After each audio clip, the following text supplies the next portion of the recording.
pinagkakatiwalaan ng mas maraming Pilipino. ABS-CBN News and Current Affairs. Panig sa katotohanan. Panig sa bayan. Karong adlaw sa maayong buntag Mindanao, car accessories nga makatabang panahon sa baha, sayron. Ug mga benepisyo sa family planning ug mga serbisyong ma-avail sa mga health center, sayron sa Rated PG. Sa News Patrol, ubang residente nga biktima sa linog sa Bohol, may reklamo sa dili patas nga pag-apod-apod sa mga hinabang. Ulahing adlaw sa filing sa COC, mingaw na pero naagihapoy na siraan sa deadline nga gihatag sa COMELEC. Ug Davao Trade Expo 2013, giablihan na.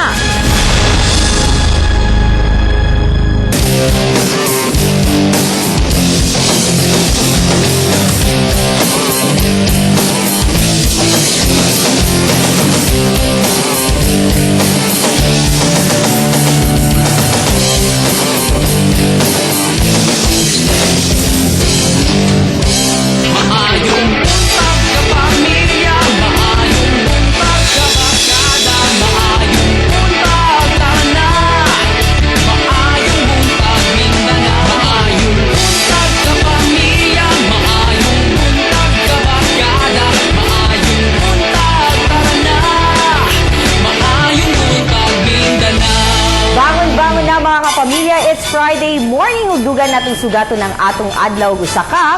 Maayong buntag, Mindanao! 68 days to go na lang mga kapamilya. Una ang adlaw sa Pasko.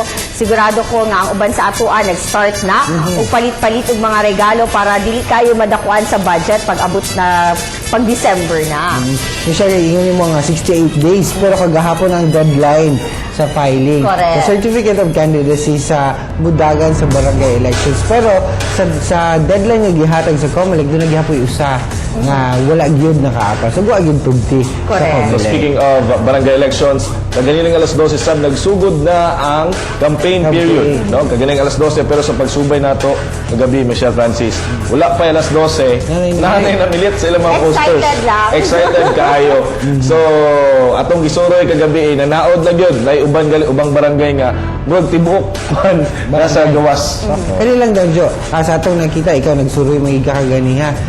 Ginasubay ba nila katong mga bawal pilitan nga mga areas? Wala na ito nakita, Francis, no? Ang ubang mga nagtaod, wala na nabutang sa katong ginatawag Common na ito, poster area. So, masag-asa na lang sila nagabutang.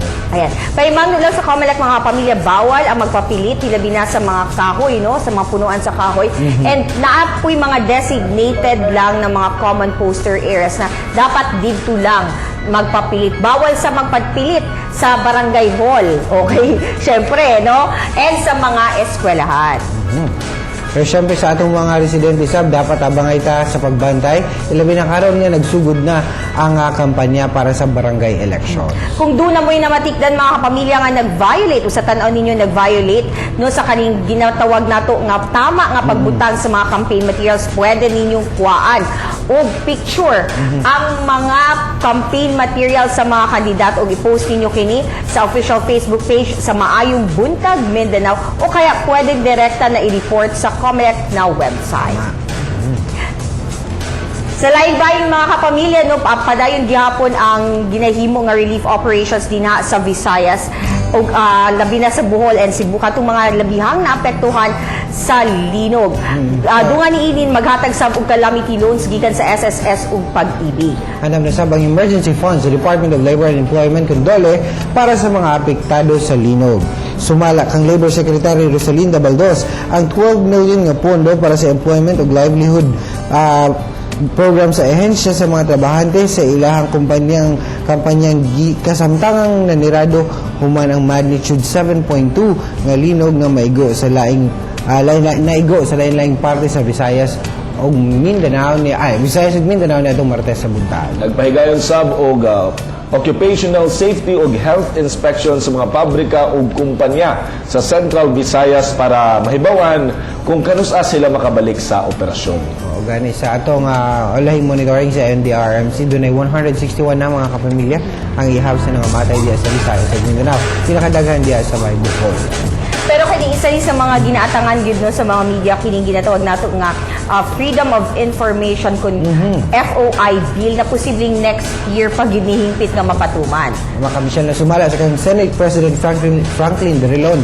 Target nila nga mapasa ang FOI bill sa third and final reading pag umahuman ang first quarter sa 2014. Yan sa November 18, gilaumang madawat na sa Senado ang aprobadong bersyon sa 2014 General Appropriations Act gikan sa Kamara. Target sa Senado nga mapalig-on usa ang budget bag-o mahuman ang tuig. O human ini masugdan na gyud ang deliberasyon sa FOI bill. Pero kamo bang duha on a lighter note unsa inyong plano karong weekend? Kana, ting katulog na po. Kadulog na kon. Ikaw, Franz.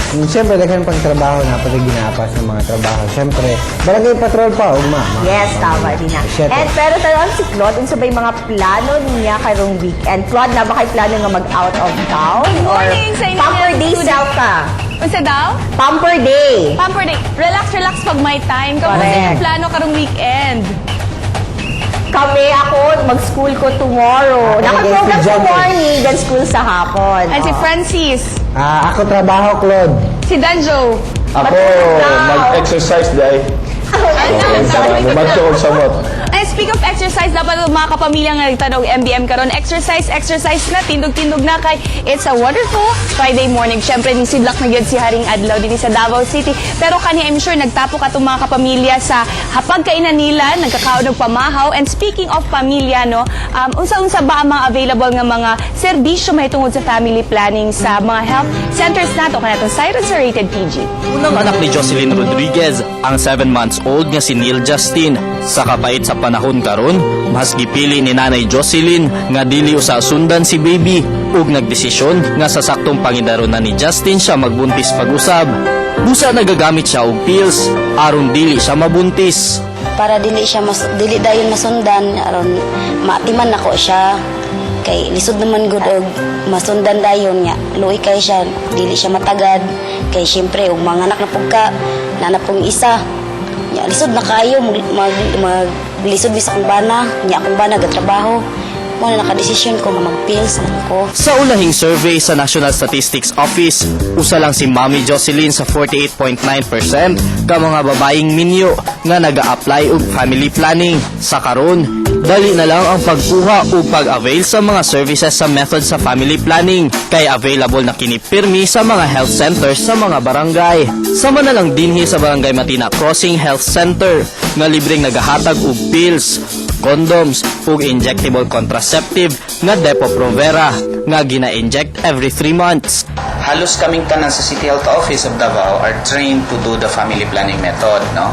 As nurse din sa Matina Crossing, trained me to counsel, to start a new user sa mga family planning methods. Apan kung gusto sa magtiayon og intrauterine device kun IUD ug tubal ligation para sa babaye ug vasectomy sa lalaki, naga-refer sab ang health centers kung asa angay muadto. Kung tabang ang pag-apply o family planning para sa pamilya kay gawas sa makontrol ang dinaghanon sa inyong mga anak, makabuot sab sa gusto ninyong gap sa edad sa inyong mga anak. Ma-ensure sab sa family planning ang health sa mama. Tagon tayo ginatawag og kanang birth spacing. Ang pinakamaayo is less than 5 years, more than 1 year. Pananglitan, ang mama nabuntis karon so more than a year na po sunod, no? Ang nakagwapo anak kay maatiman nimo tanan needs sa imuhang anak. Dako kay tagbangoy kay once nga pananglitan kuan akong bana manghangyo. Di syempre nakamahadlo kina naman kay gi kuan depensa.